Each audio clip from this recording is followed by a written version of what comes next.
Bismillahirrahmanirrahim. Assalamualaikum warahmatullahi wabarakatuh.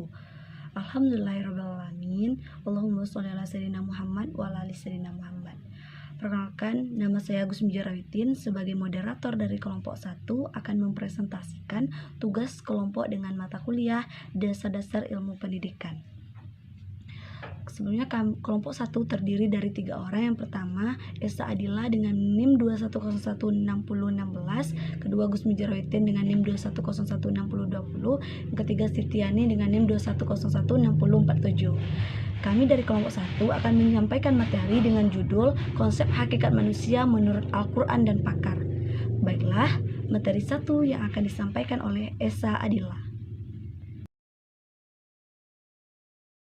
Konsep hakikat manusia berdasarkan Al-Quran.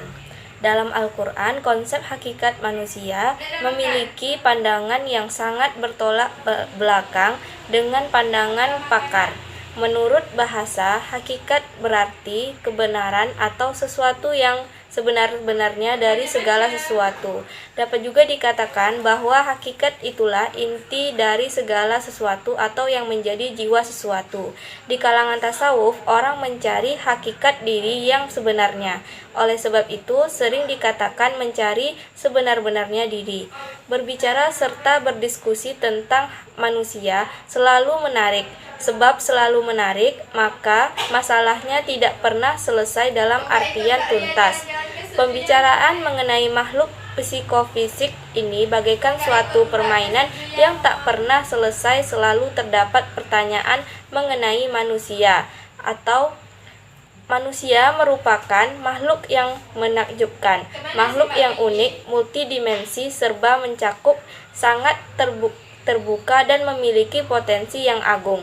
Islam memandang hakikat manusia bukan berdasarkan pandangan pribadi atau sebuah individu, melainkan pandangan yang didasarkan atas ayat-ayat Allah yang terkandung di dalam Al-Quran atau pandangan yang disampaikan Nabi Muhammad.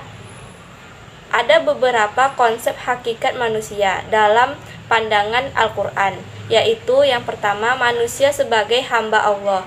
Sebagai hamba Allah, manusia wajib mengabdi dan taat kepada Allah selaku pencipta karena adalah hak Allah untuk disembah dan tidak disekutukan.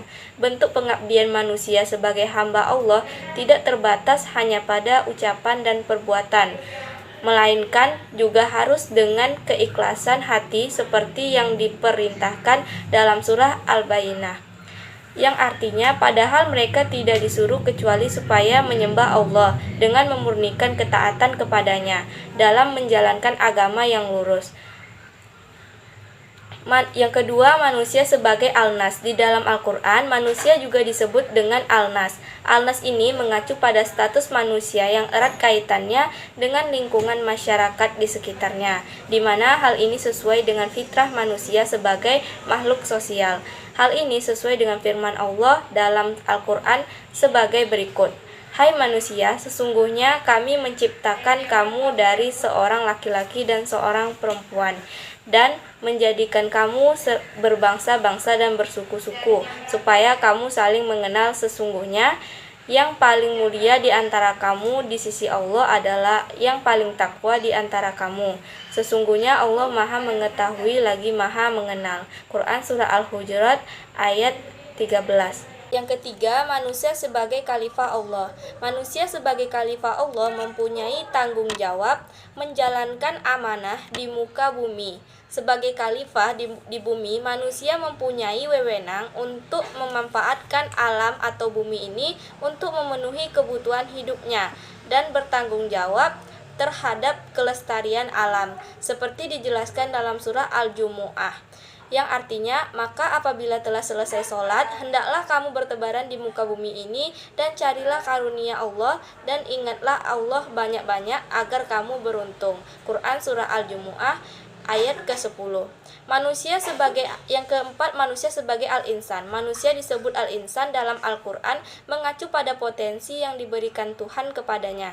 Potensi tersebut antara lain adalah kemampuan berbicara, kemampuan menguasai ilmu pengetahuan melalui proses tertentu, dan lain-lainnya. Namun, selain memiliki potensi positif ini, manusia sebagai al-insan juga mempunyai kecenderungan dalam berperilaku negatif atau lupa. Hal ini dijelaskan dalam surah Hud yang artinya, dan jika kami rasakan kepada manusia suatu rahmat, kemudian rahmat itu kami cabut daripadanya, pastilah ia menjadi putus asa, lagi tidak berterima kasih. Yang kelima yaitu manusia sebagai makhluk biologis atau al-bashar.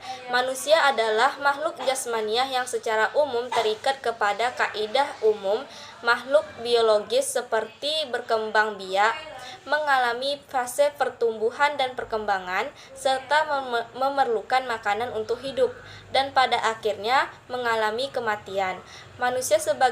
Yang keenam, manusia sebagai Bani Adam. Sebutan manusia sebagai Bani Adam ini merujuk kepada berbagai keterangan dalam Al-Quran yang menjelaskan bahwa manusia adalah keturunan Adam dan bukan berasal dari hasil evolusi dari makhluk lain seperti yang dikemukakan oleh Charles Darwin. Konsep Bani Adam ini mengacu pada penghormatan kepada nilai-nilai kemanusiaan. Konsep ini menitik beratkan pembinaan hubungan persaudaraan antar sesama dan menyatakan bahwa semua manusia berasal dari keturunan yang sama. Asal-usul penciptaan manusia berdasarkan Al-Quran. Allah Subhanahu wa Ta'ala menciptakan manusia pasti memiliki tujuan tertentu dan bukanlah tanpa maksud. Manusia tidak begitu saja diciptakan tanpa memiliki hakikat dan substansi. Asal penciptaan manusia berdasarkan Al-Quran akan dijelaskan sebagai berikut. Penciptaan manusia dari tanah.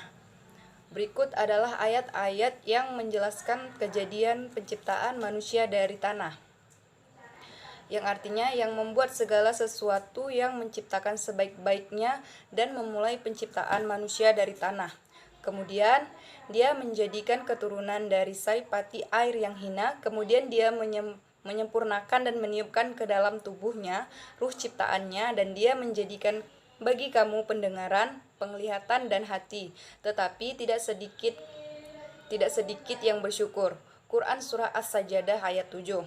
Penciptaan manusia dari nutfah dalam Al-Quran dijelaskan tentang proses penciptaan manusia yang berawal dari pencampuran antara laki-laki dengan perempuan, yang tahapan pembuahan sperma dalam janin melalui 5 tahap, yaitu al-nutfah, al-alaqah, al-mudghah, al-idham, dan al-alham. Sesuai firman Allah Subhanahu wa Ta'ala dalam Al-Quran, dan sesungguhnya kami telah menciptakan manusia dari suatu saripati berasal dari tanah, kemudian kami jadikan saripati itu air mani yang disimpan dalam tempat yang kokoh, rahim. Kemudian air mani itu kami jadikan segumpal darah, lalu segumpal darah itu kami jadikan segumpal daging, dan segumpal daging itu kami jadikan tulang belulang. Lalu tulang belulang itu kami bungkus dengan daging, dan kemudian kami jadikan dia makhluk yang berbentuk lain. Maka Maha Suci Allah, pencipta yang paling baik. Quran Surah Al-Mu'min ayat 12-14. Konsep hakikat manusia menurut pakar. Secara sederhana, hakikat sering disamakan sebagai sesuatu yang mendasar, sesuatu esensi yang substansial, yang hakiki, yang penting, yang diutamakan, dan berbagai makna sepadan dengan pengertian itu. Mengenai hakikat manusia, para pakar mempunyai pandangan yang berbeda-beda, karena terdapat ilmu dan perspektif yang mengenai hakikat manusia itu sendiri. Ada yang berpandangan bahwa manusia hanya berupa materi dan tidak ada unsur roh. Namun, ada juga yang berpendapat bahwa manusia terdiri dari unsur roh dan materi. Berikut beberapa pendapat para pakar terkait hakikat manusia. Yang pertama, menurut Plato. Plato mengemukakan bahwa manusia pada hakikatnya ditandai oleh adanya kesatuan antara apa yang ada pada dirinya, yaitu pikiran, kehendak, dan nafsu. Yang kedua, menurut Agustinus, manusia merupakan badan yang dimotivasi oleh prinsip kebahagiaan, kesemuanya itu diwarnai oleh warisan dan pendahulunya. Yang ketiga, menurut Rogers, Manusia adalah makhluk rasional, tersosialisasikan, dan dapat menentukan nasibnya sendiri dalam kondisi yang memungkinkan. Manusia akan mampu mengarahkan dirinya sendiri maju dan menjadi individu yang positif dan konstruktif. Yang keempat, menurut Skinner, manusia adalah makhluk reaktif yang tingkah lakunya dikontrol oleh faktor-faktor dari luar dirinya. Tingkah laku manusia dipelajari ketika individu berinteraksi dengan lingkungannya melalui hukum-hukum belajar. Yang kelima, menurut Thomas Hobbes, berpendapat bahwa manusia adalah makhluk sosial. Namun pada hakikatnya manusia bersifat mementingkan dirinya sendiri dan terpaksa mengaku hak orang lain. Karena itu, hakikat manusia terletak pada kontrak sosial yang dibuat. Yang keenam, yang terakhir yaitu menurut John Locke, mengatakan bahwa jiwa manusia ketika dilahirkan itu bersih, kemudian diisi oleh pengalaman-pengalaman yang didapatnya semasa hidupnya. Maka pengalamanlah yang paling menentukan keadaan manusia. Asal-usul penciptaan manusia menurut pakar.